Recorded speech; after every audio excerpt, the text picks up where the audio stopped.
Hello everybody, this is Kittens, and this is that Ever 17 Impressions video that I promised you all.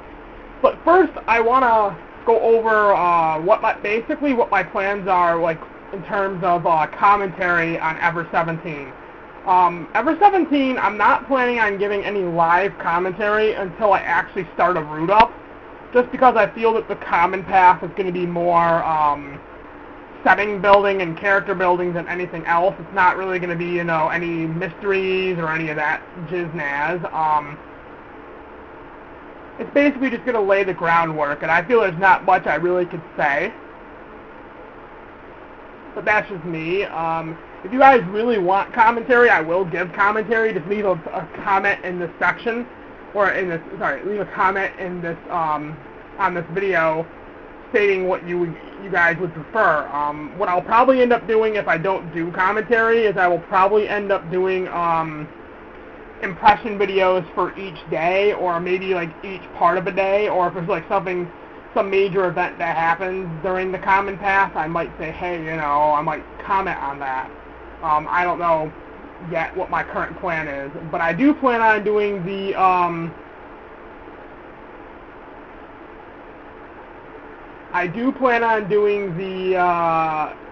actual routes when I do them. I plan on doing at least commentary for one part of the route, just because I feel that and I'll definitely commentate the ending, definitely, because that's probably going to be the more climatic part. But yeah, let's just get started with the impressions of day one. Overall, I have to say day one was really I really enjoyed it. I felt it started off like a bit slow, but when things picked up, like the whole we're in the middle of the ocean thing, I felt that was pretty cool. Very unique setting. I mean, there's not too many games that, and I don't believe this is classified as horror, so like, there's not too many games that aren't horror in the horror genre that would have a setting that you're trapped with 6 people, or is it 5 people? Yeah, you're trapped with 5 people under the ocean. Not too many would have the balls to pull that off. I feel Ever 17 did that pretty well. And that's basically really all I can say about the story. I do have some theories that I want to go over, but I'll go over those at the end since they're going to be more long-winded. Now I want to go over my impressions of the characters. Tsugumi is your typical Ice Queen / tsundere character. She's probably my favorite character so far, just because I'm interested to see where they're going to take her character and what backstory they might give her, if they give her one. I'm interested in that. But that's really all I can say about Tsugumi at the moment. I do like her hair color too. Her hair color is awesome. But especially when it's wet, it has like a purplish tint to it. It just looks awesome. Second character I want to go over is Sora. I think it's pretty obvious Sora's not human. I think she's a hologram just because she's able to dodge water, make holograms appear out of nowhere, and she can magically appear out of nowhere too. So I think she's a hologram. That's just me though. Let's see who else. There's Yu. Yu, to me, basically, she's very detached from the situation. Like, she's not just being positive, she's detached. Like, she has, no commitment to it. It's kind of like the opposite of love is not hate. It is, not caring. It's indifference, basically. It's the same concept with her. It's not that, she's being negative or positive. She's just being indifferent to the situation. That's kind of, weird to me. Besides that, I feel she's a semi-positive person. I feel she's going to have a more negative backstory to her. Or negative events are going to happen to her. I haven't really thought about it too much with her, just because I feel she's going to be covered. I feel she's going to be covered in kids' roots, since that's where I hear most of her development is. So yeah. Let's see who else. There's Coco. Coco is your typical guys. We can do this if we believe in each other, and let's go eat some fried potatoes. She's random and she's awesome. Not much I could say about her. I know a lot of people. Well, I knew a lot of people like her when I was in high school. So I kind of suspected she wasn't an elementary student. I suspected she was probably a high schooler. Japan acts like it's some big revelation that high school girls are immature assholes. I mean, or not assholes, but immature and act like little kids. That's like some big shocking revelation that nobody ever knew, right? Right? Anybody? Nobody? You guys all knew that, right? Anyway, so that's basically my impressions of the characters. I would go over well, actually I didn't go over the two main characters, actually. I thought to say I thought I would have went over Takashi, but... So the two main characters, you have Takashi and Kid. I think it's very, very obvious that Kid, there's something going on with Kid. And I'm going to go over this in my theories, but Kid, there's just something going on with him. The whole amnesia thing and everything, it seems like something's going on with that. Then there's Takashi, which is your typical protagonist. He's a little bit more cynical than most protagonists, and he's also a lot more, he actually uses his head a lot, so I kind of like that about Takashi.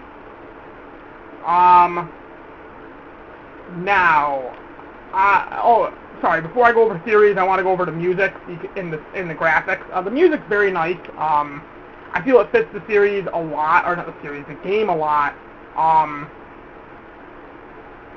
That's really all I can say about the music. It's great.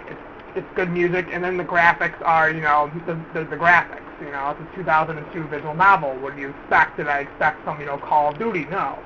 Did I go into this expecting, like, top-edge graphics? No, it's a visual novel, so, yeah.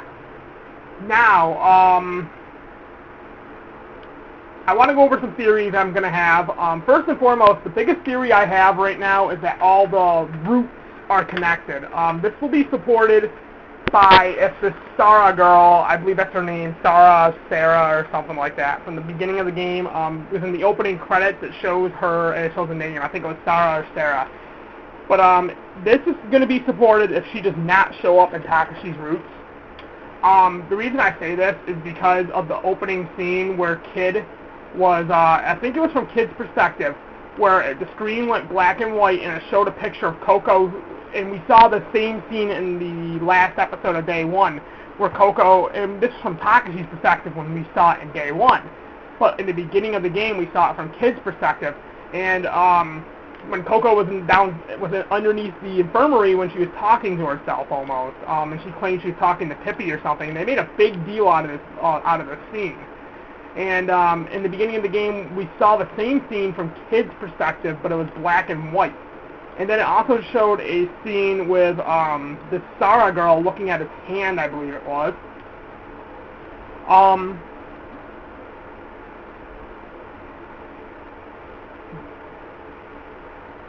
I must say that my theory is the roots are connected because there's no way Kid could have saw that scene unless they go through and they recon it through Kid's roots. I don't know, but this makes me suspect that the roots are connected. That and the fact that everyone's saying mind screw, mind fuck, the ending's gonna mind fuck me, and it's just like, okay, that means there has to be some kind of connection to some of these events. But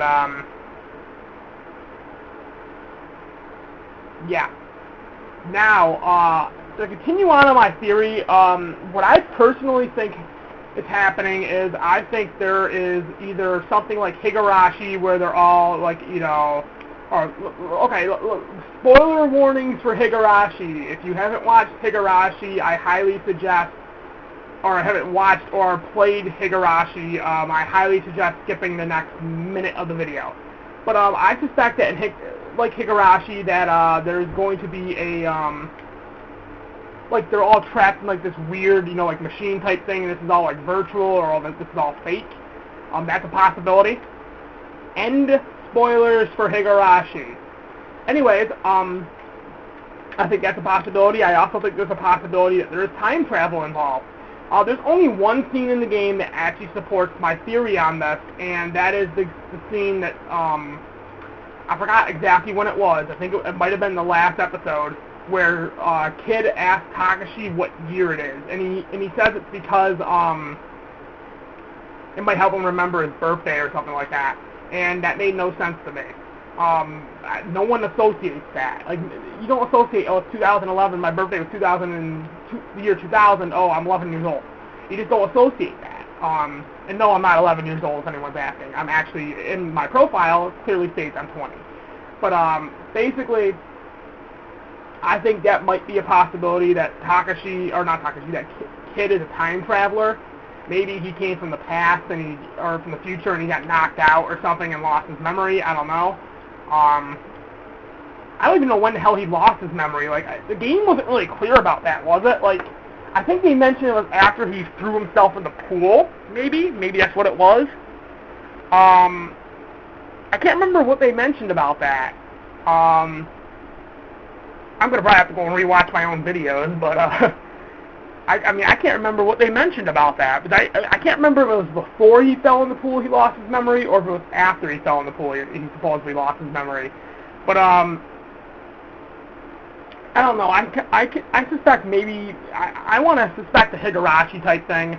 That's what I want to say, but there's also the possibility of time travel just because of that one scene. It doesn't seem like they would have made a point to mention the year if there wasn't something going on. Maybe they wanted to mention that, hey, it's this year, and after the events of the game, something happens. I don't know, but also the fact that it's called the Out of Infinity means there might be some kind of Final Fantasy VIII type syndrome if you believe in the Final Fantasy VIII series.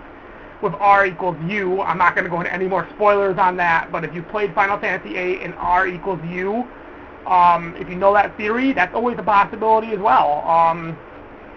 I don't know, but it doesn't seem like that. I mean, to me, it doesn't seem like there'd be much of a base for that to happen, and it would seem like it would come out of nowhere.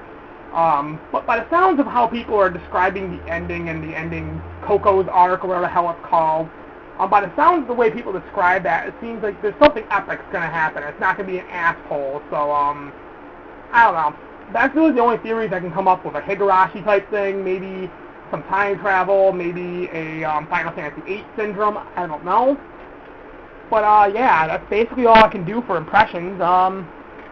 Please, don't actually spoil it for me, in the comments or anything. Don't actually tell me if you tell me I'm close, I'm gonna be a little bit disappointed. So, like, don't mention anything about that. If you want to say, haha, good theory or something, that's perfectly fine. But, like, don't say, hey, you're close, you're far off. I mean, you can say I'm far off if you want, because that'd be great. If I am far off, but, whatever. So, this is Kitten signing off, and I will see you all next time. Later, people.